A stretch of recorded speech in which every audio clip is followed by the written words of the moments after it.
আচলতে আজমলৰ ধান্দা বেয়া আৰু আজমল প্ৰকৃততে সহায় কৰিবলৈ শিৱসাগৰলৈ যোৱা নাছিলে। সেইটো কাৰণেহে আজমলে কি কৰিছে, ধান্দা বেয়া কাৰণে শিৱসাগৰত খোপনি পুতিছে। বন্ধু বান্ধৱীসকল, নতুন এটা ভিডিঅ'লৈ আপোনালোকক স্বাগতম জনাইছোঁ। প্ৰথম অৱস্থাতেই কওঁ, আজমল যদি আজি শিৱসাগৰত প্ৰথমতে গৈ পেলাই উপস্থিত নহ'ল হয়, আজি তাত নাদুৰি সাঁতুৰি থাকিলে হয়। আজমলে গৈ পেলাই তাত সহায় কৰা ভিডিঅ' বহু লোকে শ্বেয়াৰ কৰিছে আৰু তাকে দেখি পেলাই এছামে কি কৰিছে, বহু লোক মানে তাত আগবাঢ়ি আহিছে। কিন্তু এছামে এতিয়া কি কৰিছে, আজমলৰ বেয়া বদনামখিনি গাই আছে। বিশেষতে মই এইকেইদিন আপোনালোকক ভিডিঅ' দি আছিলোঁ আজমলৰ। আজি আপোনালোকক কওঁ, এজন মুখা পিন্ধা, গেৰুৱা বসন পিন্ধা এটা নৰমনুষ বুলি ক'ব লাগিব, নৰমনুষ। আৰু তেওঁ এনেকুৱা ধৰণৰ কিছুমান কথা কৈছে যে আজমলৰ স্বভাৱটো বেয়া কাৰণে আহিছে শিৱসাগৰলৈ। আৰু আজমলে প্ৰকৃততে সহায় কৰিবৰ কাৰণে অহা নাছিলে, কিন্তু আজমল আহিছিলে কি কাৰণে, তেওঁ নিজৰ স্বাৰ্থ সিদ্ধি কৰিবলৈ। তেওঁ একদম বেয়া প্ৰকৃতি, বেয়া চৰিত্ৰ এটা মানুহ। আৰু সেইকাৰণে তাৰ মাকক, বায়েকক, ভনীয়েকক আজমলে বিচনাৰ পৰা লৈ আহিছিলে। ৰাতিটো একেলগে থাকিলে, তাৰপিছত পিছদিনাখন লৈ আহি পেলাই ভৰিত ধৰাই সেৱা কৰি পেলাই 500 টকা দিছে। আৰু সেই নৰপিশাচটোৱে সেইখিনি কথা তেওঁ কৈছে কাৰণে মই আপোনালোকক কৈছোঁ। গতিকে সেই নৰপিশাচটো কোন, আপোনালোকক মই কম নোকোৱাকৈ নাথাকোঁ। কিন্তু আপোনালোকক কওঁ দেই, যি মানুহে নেকি 500 টকাৰ কাৰণে বেলেগৰ ভৰি চুব পাৰে, বিপদৰ সময়ত আচলতে এটা কথা কওঁ, বিপদৰ সময়ত যোনে সহায় কৰিছে তাক আমি কি কৰোঁ, ভগৱানৰ আখ্যা দিওঁ, নহয় জানো? আৰু সেই মানুহকেইজনী, যিকেইজনী মানুহ অসমীয়াই সন্তান বুলি অসমীয়াই কৈ থাকে, তাত এই পাবত গজা কেইটামান সংগঠনৰ লিডাৰে আৰু সেই লিডাৰকেইটাৰ মাকহঁতে আহি পেলাই ভৰি চুই সেৱা কৰি 500 টকাকৈ লৈছে। আজমলে কাৰোবাক কাণত ধৰি পেলাই কৈছে নেকি, তোৰ মাৰহঁতক পঠাই দে, মই 500 টকাকৈ দিম, কৈছে নেকি? নাই কোৱা, কাৰণ নিজে নিজে আহি পেলাই পৰিছেহি, নহয় জানো?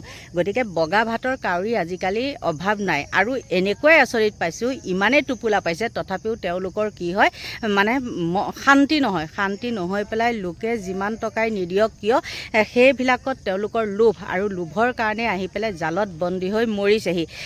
বেয়া হৈছে, দেখিবলৈ বেয়া হৈছে, কিন্তু কি ক'ব, উপায় নাই, তেওঁলোকৰ উপায় নাই, সেইকাৰণে আহি মৰিছে। লোভীয়া মানুহ, জাতিটোৰ নিচিনা লোভীয়া মানুহ নাই। উভৈ নদী হৈ গৈছে বস্তুৰে, আন ঠাইতো পানী হৈছে, কিন্তু শিৱসাগৰত যি ধৰণে মানুহে সহায় কৰিছে, আন ঠাইত কিন্তু সিমানখিনি সহায় কৰা নাই। সেইটো অপ্ৰিয় হ'লেও সত্য কথা। আৰু তেনেস্থলতো সেই বৃদ্ধ মানুহকেইজনী আহি পেলাই কি কৰিছে, আজমলৰ ভৰিত পৰিছে। আৰু পৰিছে তেওঁলোকে নিজে পৰিছে। আচলতে কি হয়, ডাঙৰক সেৱা কৰিলে একো নহয়, সন্মান হানি নহয় জানো? কিন্তু সেইকেইজনী মানুহ আকৌ বুঢ়া মানুহ, আজমলতকৈ ডাঙৰ হ'লেও সৰু নহ'ব। গতিকে বন্ধু বান্ধৱীসকল, যিজন মুখা পিন্ধা ভদ্ৰই সেইখিনি কথা কৈছে, তেওঁ নিচিনা অভদ্ৰ মানুহেই নাই। আৰু যেনেকৈ সেই যে গেৰুৱা কাপোৰ পিন্ধি পেলাই তেওঁ যিখিনি কথা কৈছে, তেওঁ ক'ব পাৰিব যে মই গেৰুৱা কাপোৰ পিন্ধিছোঁ, গেৰুৱা কাপোৰখন গুচাই পেলাই মই একো বেয়া কাম কৰা নাই, ক'ব পাৰিবনে? নিশ্চয় নোৱাৰে।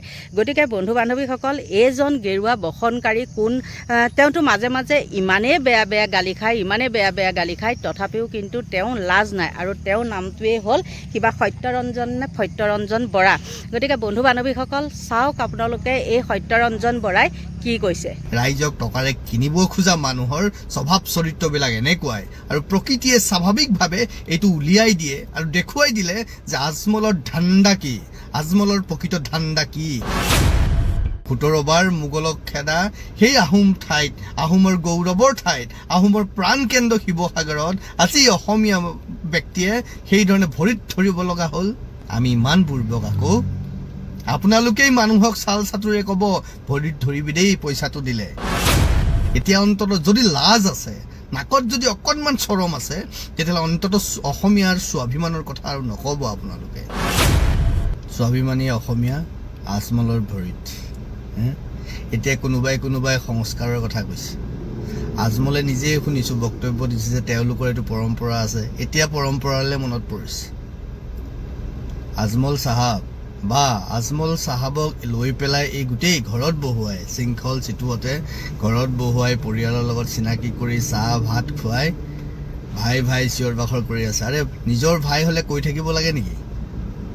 নিজৰ ভাইৰ চিনাকি সংবাদ মাধ্যমৰ আগত দিব লাগে নেকি? সংবাদ মাধ্যমক লগত লৈ ক'ব লাগে নেকি, এওঁ মোৰ ভাই, এওঁ মোৰ ভাই? ভাইৰ চিনাকি দি থাকিবলগীয়া নহয়। আৰু যেতিয়া ভাইৰ চিনাকি দিব লগা হয় তেতিয়াহ'লে কি হয়? এয়া ষড়যন্ত্ৰ হয়, এয়া সুবিধাবাদ হয়, এয়া স্বাৰ্থ পূৰণৰ আখৰা হয়। আমাক বুৰ্বক ভাবিছে। বোলে ৰাইজেহে কৈছে তাৰ পৰা মাটি দিব বুলি ছুপাৰ 40 বনাবলৈ আজমলৰ, ৰাইজেহে কৈছে তাৰ পৰা মাটি দিবলৈ বোলে ছুপাৰ স্পেচিয়েলিটি হস্পিটেল বনাবলৈ। এই যে মুখ্যমন্ত্ৰীৰ জন আশীৰ্বাদ যাত্ৰাটো যেতিয়া হৈছিল তেতিয়া যে বুলডোজাৰবিলাকে যে ফুল ছটিয়াইছিল, সেইটো কোনে কৰিলে? সেইটো মুখ্যমন্ত্ৰীৰ বা কোনোবাই ব্যৱস্থা নকৰাকৈ হৈছিল নেকি? নে নিজে নিজে বুলডোজাৰ আহি গ'ল তাৰ পৰা ফুল বৰষাই দিলে, নিজে নিজে হৈ গ'ল নেকি? কোনো নকৰাকৈ, কোনো ব্যৱস্থা নকৰাকৈ ইমান শ শ বুলডোজাৰ আহি যাব পাৰে নেকি? আমাক ইমান ষ্টুপিড বুলি ভাবিছে নেকি? আপোনালোক হৈ থাকক না ষ্টুপিড, আপোনালোক হৈ থাকক অতি চতুৰ যি বুলি ভাবে আপোনালোক। প্ৰতিটো বস্তু অল আৰ পেইড এজেণ্টছ। যিবিলাকে মাটি দিয়াৰ কথা কৈছে, যিবিলাকে ৰাজহুৱা সভাত ছুপাৰ স্পেচিয়েলিটি হস্পিটেল ছুপাৰ 40ৰ প্ৰসংগ ওলাইছে, all R paid agents of Ajmal. চব আজমলৰ পেইড এজেণ্ট। ক'ৰবাত নহয় ক'ৰবাত সেই মানুহবিলাক ডিৰেক্টলি ইনডাইৰেক্টলি আজমলৰ লগত জড়িত হৈ আছে, বা আজমলৰ কোনোবা এজেণ্টৰ দ্বাৰা তেওঁলোক প্ৰজেক্ট কৰা হৈছে সেইবিলাক ক'বলৈ। গাধাহঁত বুজি পোৱা নাই এতিয়াও, দেখুৱাই দিলে। সেইকাৰণে এতিয়া অন্ততঃ যদি লাজ আছে, নাকত যদি অকণমান চৰম আছে, তেতিয়াহ'লে অন্ততঃ অসমীয়াৰ স্বাভিমানৰ কথা আৰু নক'ব আপোনালোকে। মই কওঁতে কি কৈছিলোঁ মই, যে এই সময়ত মানুহৰ খোৱা বোৱা নহয়, গৃহ নিৰ্মাণৰ কথা আছে, শৌচালয়ৰ কথা আছে, তেওঁলোকক ৰিহেবিলিটেশ্যনৰ কথা আছে, সেইবিলাক পাতিব লাগে। এইখিনি সময়ত আমি ছুপাৰ স্পেচিয়েলিটি হস্পিটেলৰ কথা পাতিব নালাগে। এইখিনি সময়ত আমি ছুপাৰ 40 জাতীয় কথাবিলাক পাতিব নালাগে। এইবিলাক কথা পাতিবলৈ আমি পিছত সময় পাম, কিন্তু নাই। ৰাইজক টকাৰে কিনিব খোজা মানুহৰ স্বভাৱ চৰিত্ৰবিলাক এনেকুৱাই, আৰু প্ৰকৃতিয়ে স্বাভাৱিকভাৱে এইটো উলিয়াই দিয়ে আৰু দেখুৱাই দিলে যে আজমলৰ ধান্দা কি, আজমলৰ প্ৰকৃত ধান্দা কি। যে বানত সাহায্য কৰিবলৈ আহি তেওঁ কি কৰিব খুজিছিল জানে? নাজিৰাৰ বেছিভাগ অঞ্চলত আজমলৰ বেপাৰ আছে, আৰু গৰুবিলাক, সাঁচি গছবিলাক আজমলে নাজিৰা এইফালৰ পৰা লৈ যায়। তাৰমানে তেওঁ বেপাৰটো যাতে বেয়া হৈ নাযায় তাৰ কাৰণে আপোনালোকৰ মাজলৈ আহিছিলে। হিন্দু মুছলমান আমি কৰা নাই। হিন্দু মুছলমান ভাই ভাই বুলি প্ৰমাণ কৰিবলৈ গৈ প্ৰত্যেকজন মুছলমানে প্ৰমাণ কৰিছে যিমান আহিছে তালে। মোক বেয়া পাওক না, মোৰ নামত কুকুৰ পোহক আপোনালোকে, মোক ঠাট্টা মস্কৰা কৰক, কিন্তু তেওঁলোকৰ যিটো এজেণ্ডা 1905 চনত মুছলিম লীগ গঠন হোৱাৰে পৰা অসমক সেই বাংলাদেশৰ লগত, আজিৰ বাংলাদেশ তেতিয়া পূব পাকিস্তানৰ লগত লগ লগোৱাৰ যিটো প্ৰক্ৰিয়া, সেই প্ৰক্ৰিয়া আজিও চলি আছে। কিন্তু কিয় আপোনালোকে বুজা নাই? মই অনুভৱ কৰিব পৰা নাই। 17 বাৰ মোগলক খেদা সেই আহোম ঠাইত, আহোমৰ গৌৰৱৰ ঠাইত, আহোমৰ প্ৰাণকেন্দ্ৰ শিৱসাগৰত আজি অসমীয়া ব্যক্তিয়ে সেইধৰণে ভৰিত ধৰিব লগা হ'ল। কৈছে আমি মানা কৰিছোঁ নহয়। আৰে আমি ইমান বুৰ্বক আকৌ? আপোনালোকেই মানুহক চাল চাতুৰে ক'ব ভৰিত ধৰিবি দেই পইচাটো দিলে, কাৰণ এইটো আসুৰিক তৃপ্তি ল'ব লাগিব যে ভিতৰৰ পৰা চাহ অসমীয়া চাহ, তহঁতে ইয়াৰ পৰা মিয়া খেদিছিলি, তহঁতে ইয়াৰ পৰা মুছলমান খেদিছিলি, আজি তহঁতে 500 টকাৰ কাৰণে মোৰ ভৰিত পৰিছ, এইটো দেখুৱাই দিলে আজমলে। বাহ অসমীয়া, বাহ বাহ, স্বাভিমান, এয়া স্বাভিমান। থপৰিয়াব মন গৈছে নিজৰ গালত আপোনালোকৰ স্বাভিমান দেখি, আপোনালোকৰ মৰ্যাদা দেখি।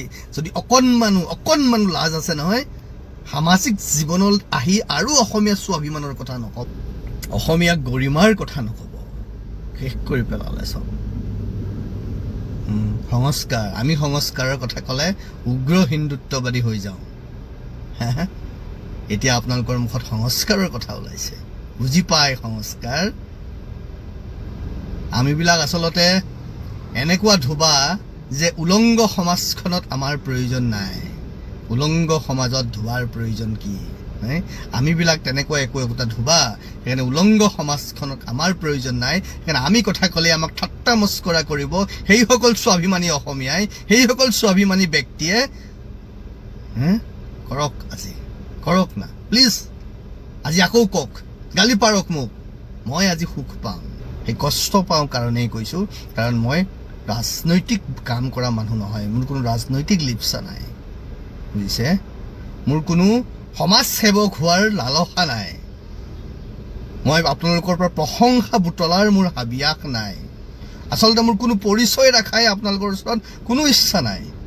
মই এনেকেই ভাল নীৰৱে সাধনা কৰিম গৱেষণা কৰিম যিটো মোৰ কাম কাৰণ সমাজৰ আগত বৰ কথা কৈ অসমীয়াৰ মান অভিমানৰ কথা কৈ 500 টকাৰ কাৰণে কাৰোবাক মই ভৰিত ধৰিবলৈ দিব মই নোৱাৰোঁ এই অভদ্ৰ ফালটুটোৰ আপোনালোকে বক্তব্যখিনি শুনিলেনে আপোনালোকে কওকচোন ই গেৰুৱা কাপোৰখন আঁতৰাই পেলাই বেয়া কামত নাযায় নেকি নিশ্চয় যায় নোযোৱাকৈ নাথাকে আৰু যোৱা মানুহৰহে মুখত তেনেকুৱা কিছুমান শব্দ ওলায় আপোনালোকৰ পৰা লৈছোঁ বিদায় বাই বাই